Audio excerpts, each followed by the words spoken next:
ikiwa ni masaa machache yakisubiriwa kwenda kutazama mtanange wa nusu fainali kati ya England na Argentina. Nikupe mambo mawili ambayo yanafanya mechi hii kuwa ya kihistoria.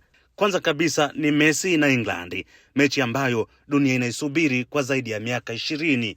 Lionel Messi amekutana na karibu kila taifa kubwa duniani, lakini hii ni mara yake ya kwanza kucheza dhidi ya England. Katika maisha yake ya kimataifa ni sura mpya kwenye moja ya mechi zenye historia kubwa ya kombe la dunia. Sababu ya pili na ya msingi zaidi ni vita namba 10, legend dhidi ya mrithi. Messi wa Argentina akiwa na namba 10 mgongoni, huku Jude Bellingham wa England naye akiwa amevaa namba 10 mgongoni. Wamebeba mzigo mkubwa wa timu zao.